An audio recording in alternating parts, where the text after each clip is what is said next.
Hi, everyone. My name is Alicia. I'm the co-founder and CEO of Nutter. Nutter is a consumer tech company and a Shark Tank brand. And, we've been on Forbes, Wall Street Journal, as well as I was recently honored on Inc. 500 Inc. Magazine, Female Founder 200 list. So today is our first episode ever, and we have a guest which is Anya from Bur Bur. So Anya, if you wanted to introduce yourself and talk about give us a 30,000-foot view of your company and what you guys do. Sounds good. Thanks so much, Alicia. First of all, thank you so much for inviting me to participate in this podcast. Super excited. Yes. Hi, everyone. My name is Anna Jalavian. I'm a co-founder of Bur Bur Care. It's a beauty brand targeting hair wellness. And we're a small brand. We've been in business for 1 year, and we're rapidly growing. We have been featured in Vogue, Glamour, and we're already sold in Urban Outfitters and several other retailers throughout US and DTC, of course, through our website. And so first question that I have for you, Alicia, of course, is Yeah. Yes, we have been in business for a year, and we do have sales, we do have customers, and of course, we want to grow. Mhm. We want to scale. So, how would a small brand scale without the outside funding, with small budget like ours? Because we are self-funded. hmm Yeah, that's a good question. So I think when you first started, right, and then you have the pre-seed and seed, and then you go to the next phase, growth stage. So I think for us, and what really worked for us is like we wanted to look at growth from a different angle, like why we grow and how we grow it, right? That's the mindset behind it because we get so wrapped up in looking at our revenue every single day because you get the dopamine of looking at the sales and go, oh man, like today my goal was like $1,000, but I didn't hit it. And I kind of just like disappointed in yourself. And that's not a reflection of you, you know? And then if your goal is, $1,000 a day, that's fine. And because when you hit it, you're like, get a shout of dopamine and you go, oh, that's awesome, right? You want to keep doing that. But look at the long term, like why you're growing, right? And the number one advice I have for entrepreneurs is that think about growth, but responsibly, because you could you could be a victim of your own success. Reason why I say that is because in order to grow, growth sucks cash. If you grow, let's say tomorrow, Okay. Urban Outfitter give you an order of $10,000 or $20,000 a PO. Can you fulfill it? That's a question, right? You don't have to answer it, but it's the question of right now, if Costco comes to me and say, hey, can you handle $20 million of pipeline? Would be like, give us a couple months, right? Yes. And then because you gotta have to finance all the inventory, you gotta have to finance all the advertising or, the people, whatever the case might be. So growth sucks cash. So just remember that. Now, that doesn't mean that you don't grow, right? But what is your growth rate and how fast do you want to grow, right? So you can be like, you know what? The one thing is really dangerous is to look at other brands, whether they're doing. It's kind of like you are on a racetrack, right? And then you just kind of like, ooh, what are they like coming? Are they like right next to me? Because when that happens, because I used to run track and when I was in middle school, and then when you focus on other people and you're like, wait, are they here? And then you just like lose track of your own You like slow down. yeah, you slow down because you're focusing energy on other people. Now when you actually focus on your own brand, you go, actually, that's fine, good for them if they're doing $50,000 a day, and I'm gonna get there. But right now I'm at $1,000 a day. How do I get to $1,200 a day consistently? How do I get to $2,000 a day consistently? And then you take incremental steps to get there because you're not going to be able to go from 1,000 to 10,000, boom, like that. There's no magic. There's no like just, drops sales just comes down like what? Like you just go viral. You can go viral for, a couple videos, but you can't just constantly have that kind of free traffic coming in. So how do you grow? And I get that question a lot. So basically, a lot of entrepreneurs think that in order to grow, I need to put more money in advertising, That's how we think too. which is a misconception Okay. because, like, it essentially, what does the advertising do? It catches attention of the customers, potential customers, and they get Attention. interested. Yes. Exactly. Attention, right? Reason why people used to think that advertising is so powerful is because advertising is programmed by algorithm and it's targeted to specific groups of individuals. Mhm. Let's say you are a beauty brand, right? When you put advertising, you put, oh, I wanted to target this specific group of Mhm. people who is interested in beauty brands, and then they will push ads towards there, right? Yes. But guess what? Organic social works the same way. You just need to train your algorithm. So training the algorithm, what I mean by that is Mhm. algorithm is basically the same. I was in tech for 10 years, so I don't code, but at the same time, algorithm is a very basic, terminology. And you think about, like, from your brand's perspective, okay, my target audience is beauty. So my account, right, your Instagram account, it should be all focused on beauty, right? But if you actually consume other content like dogs because you love dogs, and then your Instagram algorithm would not identify, are you a dog lover or are you a beauty Wow, lover? this is so interesting. This is something new to me. And yeah, and that's misconception for a lot of business owners is that, okay, well, I just pump ads and that as long as I can get 3 or 4 or 5 ROAS and I can make money. But guess what? You can train your TikTok algorithm or train your Instagram to be like labeling. Like that's a terminology for training your algorithm. So basically, you have your TikTok account. Like if you are actually a beauty lover, you consume beauty content all the time. Good for you, and then that's great. That's how you train your TikTok algorithm. But if you do something else, like I made a mistake of, I used to watch content about plants Okay. all the time, and because I love plants, right? And that's my way of de-stress. And then I just realized, wait a minute, like, why is my TikTok algorithm serve me all the plant videos? But this is my business account, the plant lovers is not going to buy my products because it's nothing to do with plants. Right, it's plant-based milk maker, but it's a two different concept, right? Yes. So that's the reason why a lot of business owners don't understand is that ads is not going to solve everything. Ads is not the answer. Training your algorithm is the answer. Is that you gotta put a label into your own, like the targeted groups you wanted to advertise to. So let's say if you are a beauty brand, right? And then if I have, my recommendation is that if you have low view, like on TikTok, just create a new account. But if you already have like 10,000 followers, it takes some time to train your algorithm, but you can. But if you're just starting out, that's great. That's fresh account. And we actually have like 10 different accounts because for our target audience, we have like 25 to 35, 35 to 44, and 45 to 60. Like we have different, we have men and female. And so they all have different interests, right? Okay. Because if you have one account and then your account would not know, okay, who do I actually promote So you to? have several TikTok accounts? Absolutely. Oh, wow. Yep. I didn't know that. So I just went on eBay and I got like 20 phones. And I got 20 This is phones smart. and I just got like, each phone is like, what? Nobody's getting like iPhone 5 anymore. Yeah. And then I just bought iPhone 5 for like $30. This is so smart. And then I got there and then I just went, like, I just watched. So I labeled them and then on my phone, it just says female fitness. Okay. And then, so that account, all I watch, the content that I consume is all female fitness.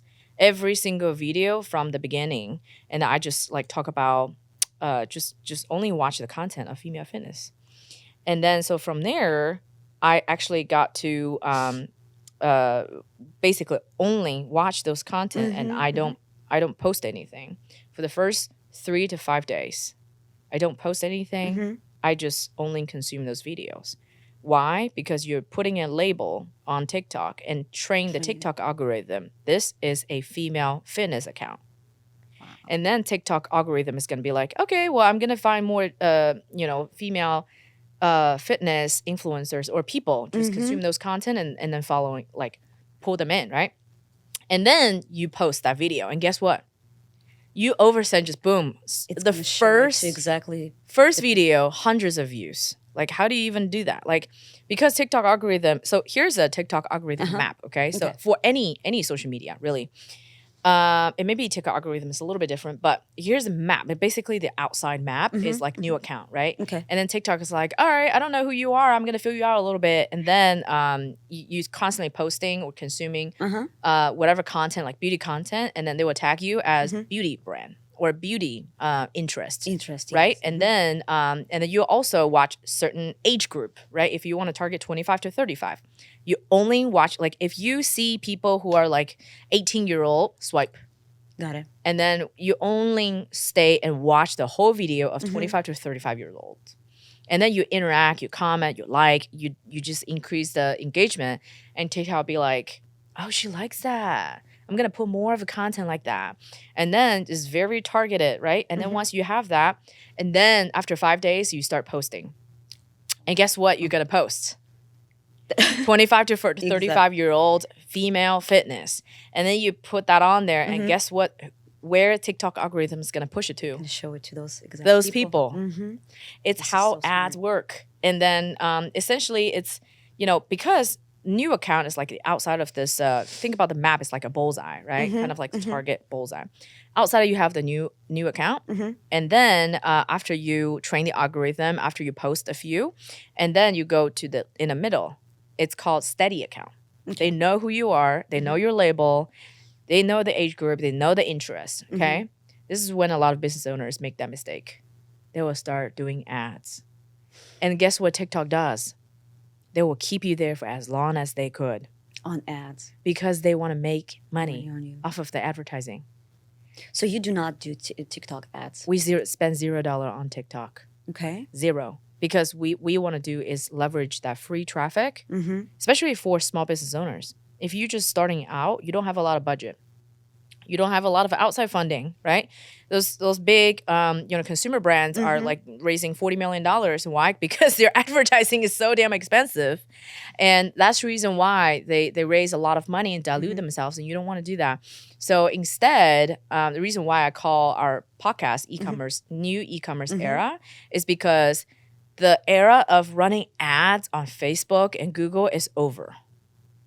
Like, you can still be profitable, but very, very few people can actually, in-channel efficiency to be over 3. If you can be in-channel efficiency over 3, good for you. Keep doing that. But once you want to grow and you just put a bunch of ads behind it, and then it's going to drive down your efficiency. This is such a different perspective from what we are used to and what we were planning for our business and actually where we're going. Because for small business owners, right, you might have staff, you might not have staff. It might be just you. Like, for example, in our company, it's my partner and I. We have an intern. But listen, you do everything yourself. And one day you think, okay, I need to start making content for Instagram, for TikTok, for Facebook. It's just a lot, right? It's just a lot. I cannot do everything myself because I also have to do accounting. I also have to do other operational things. And you just, kind of let it go and you rely on ads. It's easier for you to pay somebody, right? To do this job for you. But then you're so frustrated when you do not get the ROI that you need.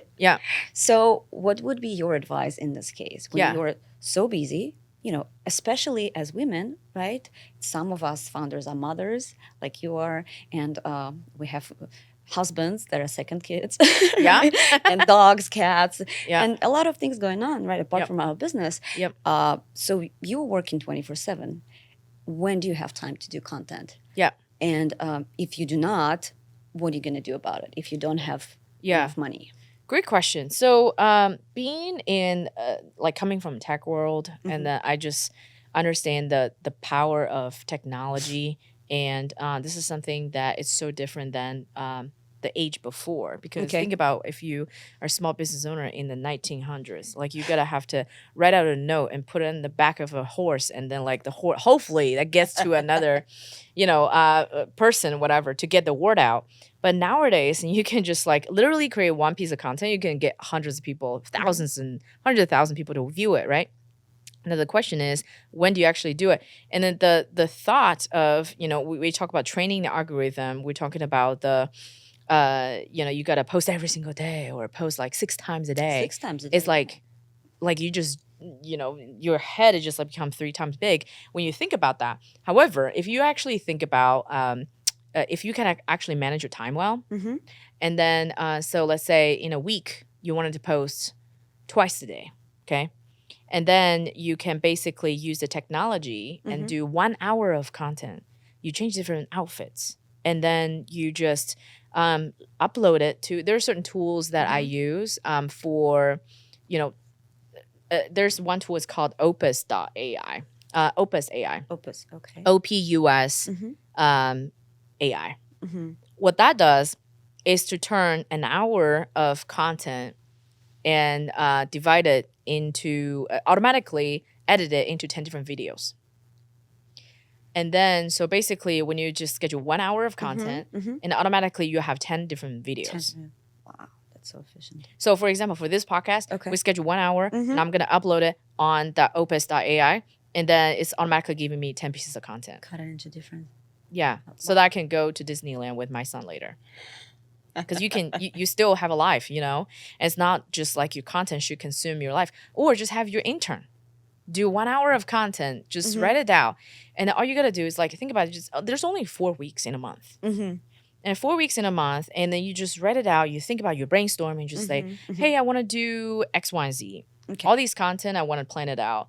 And then every week, I just do 1 hour in a week. And then I just literally think about all these content, and then I just shoot for whatever. And then you get that. You get your intern, get that 1 hour of content, upload it on opus.ai. Boom, 10 different pieces of content. There you have it. Opus.ai. All right. Not sponsored. I think I should start reaching out to these tech companies for sponsorship, but just kidding. Listen, but that's some great advice because we didn't know about it, right? We would just shoot different content every day. Maybe in one day we could just dedicate a chunk of time to shoot 3 different videos and we can change outfits. But still, I mean, do you need to plan your content a month in advance? So I use ChatGPT to plan. So I know I suck at writing. Scary. Yeah, it's scary, but hey, it's a tool that's gonna increase efficiency, right? And then, so basically for ChatGPT, I can just say, hey, write me like 10 different ideas for beauty. And then boom, boom, boom, boom, boom, and then you just follow that. If you don't like it, just like give me something different. Yeah, and this is amazing because you can do anything with it. You can just tell ChatGPT to write you different blog posts for this month, and that's what we're doing. Yeah, so you're gonna so first you're gonna plan, right, and then you're gonna create a workflow, right. Once you have the workflow, and then it takes the thinking out of it, because thinking is the hardest part. And actually doing it, if you already have set, okay, 1 hour on Monday, I'm going to shoot for content, and you just do it for an hour. The actual part of, I got to post every single day, that's a hard part. So once you got to have to create a workflow. So the first step is basically use ChatGPT. Just log on to ChatGPT or Open.ai, and then type in, 10 different ideas for beauty. And then boom, you get 10 of them. And then what you're going to do is schedule. Okay, so within this hour, I'm going to shoot for these, and I'm going to plan for 2 outfits. And then I'm going to just talk, or I'm just going to make my, like, you do your own like formulation, right? And then you just show that, or just doing whatever. We were actually at the cafe, and then I asked the owner, does she have, because it was beautiful, like afternoon, and it was like 5 o'clock. It should be like prime time, and her food was delicious, amazing, and great matcha, right? And then her shop was empty, and I go, well, are you on TikTok or do you have like social media? She's like, oh yeah, we have Instagram. And I was like, well, what about TikTok? And then she's like, well, I don't know how to do it. And I'm Mm-hmm. like, you just have a tripod. Put your phone when you're making the crepes or salad, whatever, hit record and put it on Easy. like opus.ai. And then boom, here's 10 different videos. You post it, you hashtag Hollywood. She could do live there too, right? Yes, you can do live. And a lot of people don't know about this because this is what I call it e-commerce, new e-commerce era. Mm-hmm. Because the Facebook, the Google is like old e-commerce. Mm-hmm. Like when I tell my CMO, he like doesn't like it because that's an indication that he's old. But no, I'm joking. Sorry, Ryan. But there's marketing is changing every single day. Like the same Those algorithm. algorithms changing every day. How Yeah. do we keep up? Well, it's very important to like first to like educate yourself, right? And you're gonna keep some time and just constantly like look at those things, and then also just and the new e-commerce to me is like organic. Like how do you I talked with so many different companies, big companies like Thrive Market. Mm-hmm. I mean, it's great and you see everywhere, but like they spend tons of money like on advertising. But for organic, like why are you like just business like us, like small businesses? When I ask small businesses, like, are you posting 5-6 times on Pinterest per day? The answer is no. Most of The them. answer is what's Pinterest? Yeah, right? Or like, are you posting 5-6 times on TikTok? No. Well, then why are you putting so much money in Facebook advertising? So before you actually spending your money there, Mm-hmm. like hire an intern. Exactly. Hire an intern and like just set a OKR, like what we call OKRs, objective key results. Okay. That's what we use at Google all the time. I literally thought that everyone knows about it, but apparently it's like only a tech, like, people just use that. But you need to set objectives Mm-hmm. for your intern Okay. and say, hey, I need you to create 10 pieces of content, each of them for 1 hour. If that 1 hour can be for 10 different subjects, guess how many pieces of content you have? That's smart. I just love all the advice that you're giving. Seriously, because you're just so cooped up every day, and Yeah. and you just don't even sometimes have mental capacity Yep. to think about these new things and to bring ideas because you're just so overworked. You're just so tired every day. Yep. You have some, day-to-day schedule Yep. of how you think Mm-hmm. you can grow your business and what's the right thing to do, and without maybe like outside advice, without some new inspiration, it's just sometimes so hard to even see that you're doing something wrong and like, oh my God, there is a different or easier way, better way to approach this. Yeah. So I'm loving this podcast so much Oh, because thank first you. of all, it's educating me as a business owner Mm-hmm. and as a person, and I'm sure it's going to be so valuable for everyone watching and listening to this, Yeah. especially women entrepreneurs Yeah. like us who Yeah. are starting and might be afraid and are afraid Yep. to do Thank it. you. And I think to our audience, like my goal and my mission is very simple for this podcast is to simply help a lot of female entrepreneurs and minority entrepreneurs, to really take the shot, because we're living in 2023 now. Like Mhm. it's same equal opportunity for everyone. And quite honestly, you gotta have to find your own what do you call it, unfair advantage. What I mean by that is that you have an unfair advantage for being a woman entrepreneur. So a lot of people think that being a woman entrepreneur is kind of like, oh, oftentimes in me, probably a couple years ago, always think about, oh, I'm not good enough. I'm not like, don't have that experience, or I'm not pretty enough to be on camera. But you know what? Like all these are noise in your head. All you're going to do is just like take the shot, And the unfair advantage is like when you're a minority business owner, when you are a woman entrepreneur, there's a lot of grants, money out there for you to get free money. government funding Mm-hmm. supporting female founders, Mm-hmm. government funding to support minority business like founders. All you gotta do is just Google minority business grants, and quite honestly, there's a lot of them out there. You just need to apply and see if you qualify. Yeah, thank you. This is so amazing that we live in a day where you can get support for being a minority, for being a woman. And uh, my partner and I, we are immigrants, so we do have an immigrant mentality. Hmm. Somewhat similar to how women were. I'm not probably not worth it. I'm living here among all those American people who were born here, right? They're more privileged than I am, and my English is not my first language. So you already put yourself, beneath them, and you're just scared even to start. Yep. So I am so proud of my partner and I that we decided that we, got the courage to start this. And Yes, I'm so happy.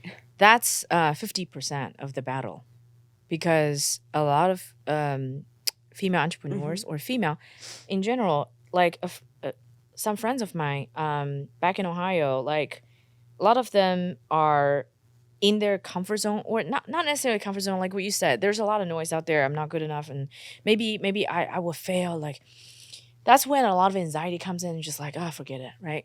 I have a friend who has 3 kids, Mm-hmm. and and they're I think 4, 8, and 12, and she's just so busy. And then because it's just all her kids, right? And then she will call me at 1 o'clock in the morning. She goes, Alicia, I can't do this.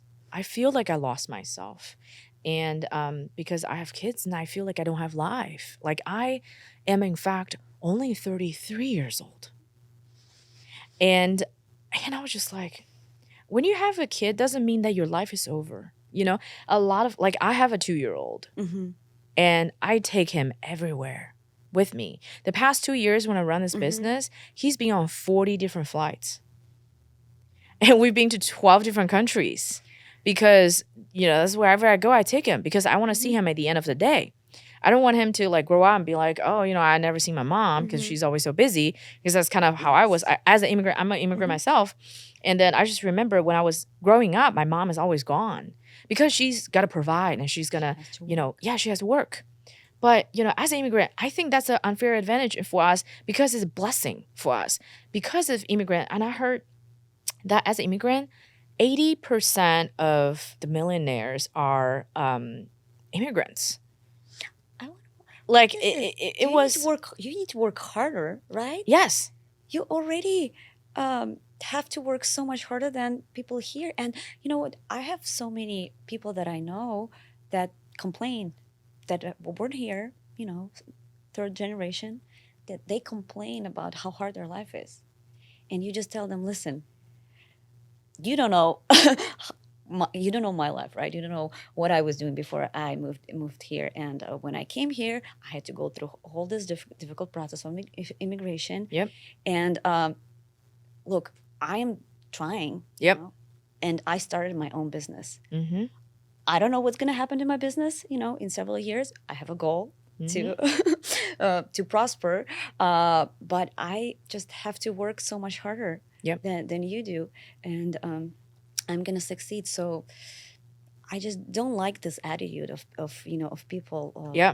Of some Americans living here that they're like, oh my God.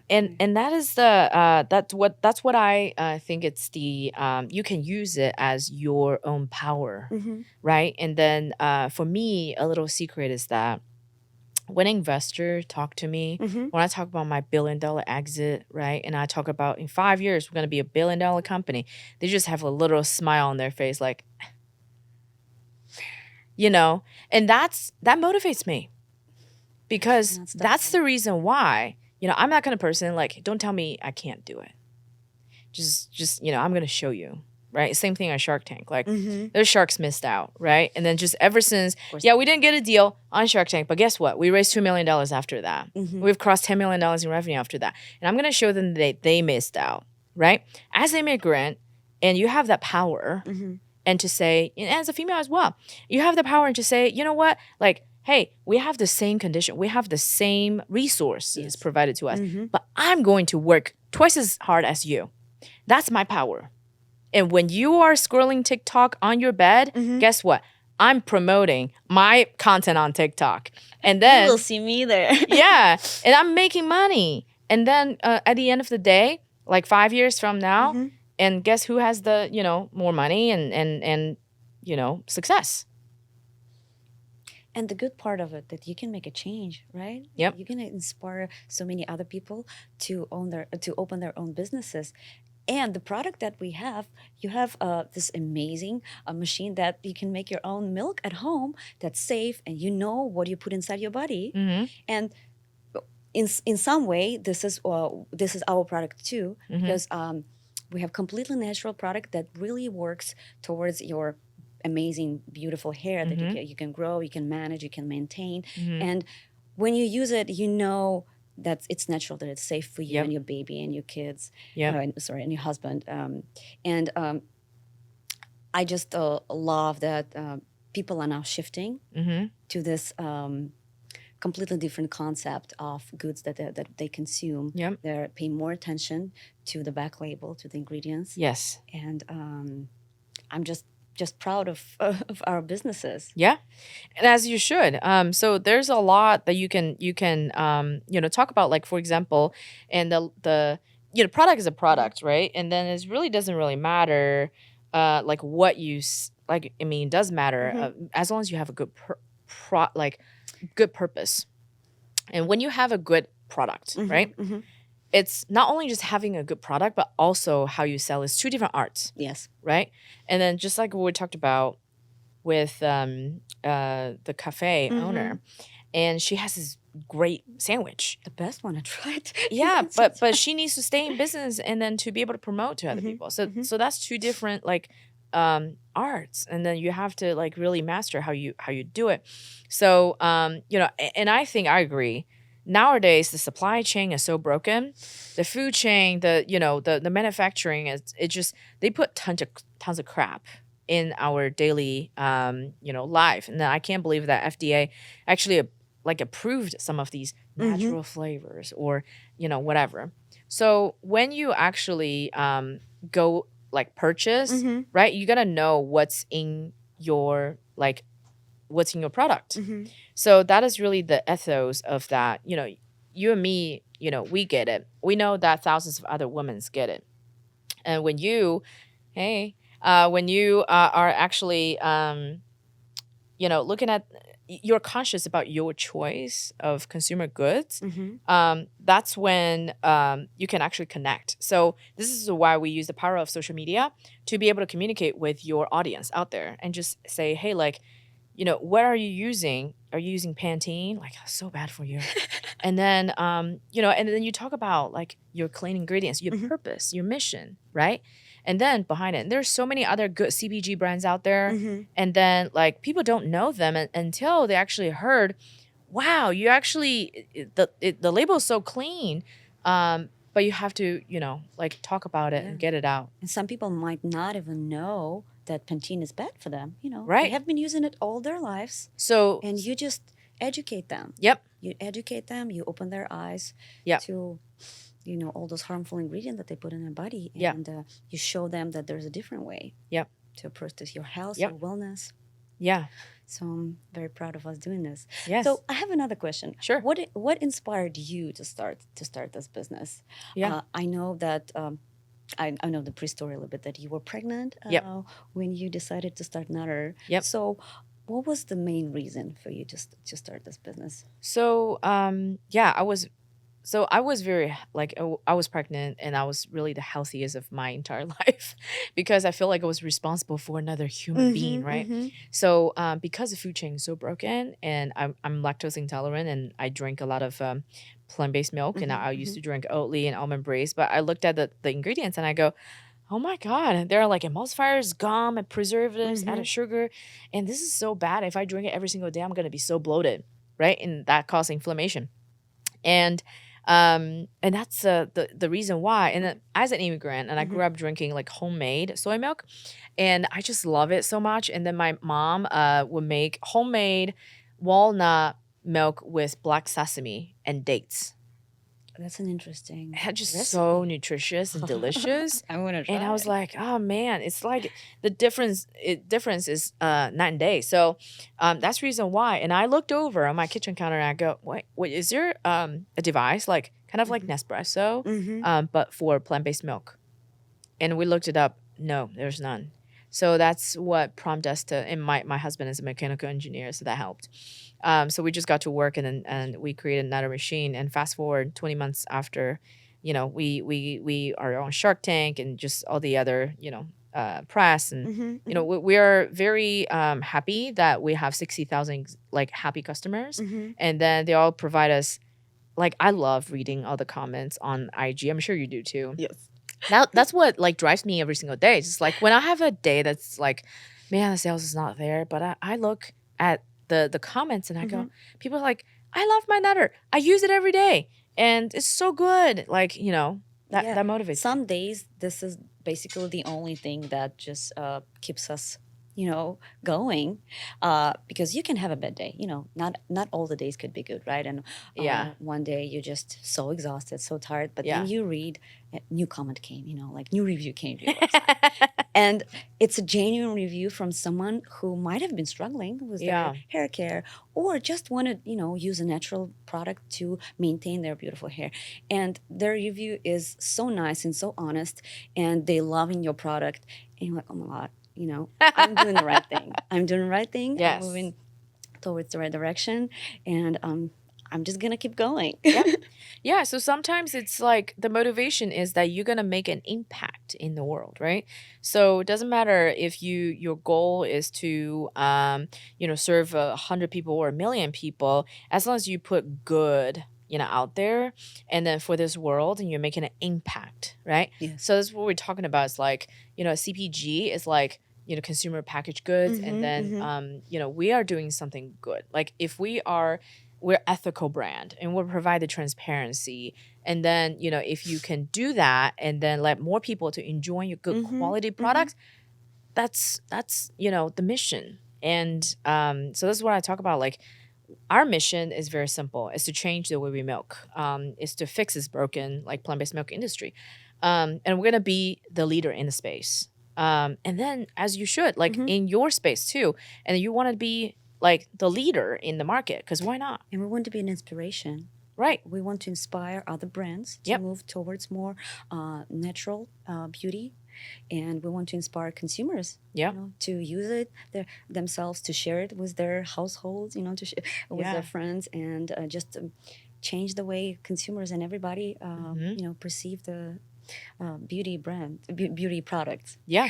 So I have another question for you, Sure. Alicia. Your growth is so impressive and it's rapid. So how a small brand can prepare? How can you prepare yourself for a rapid growth? Because it might happen, right? Like let's say tomorrow I start creating a lot of TikTok content, and then I have an influencer repost or post something for myself, and it gets like millions of views, and I get a lot of orders, and then another big retailer notices us, right, and just wants to place huge order. Yep.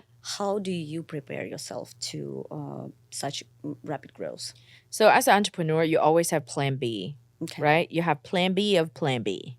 So, and we actually ran into that problem, but it's a good problem to have. I'd rather to have that problem Yes. than the other way around. Yes. So, actually, we used it to our advantage. So basically, we I think our sales went like I think it was a Black Friday, and then we just like got so much back orders, and then we I think we were selling, gosh, I don't remember. We went from this teeny tiny brand to like $300,000 in 2 days.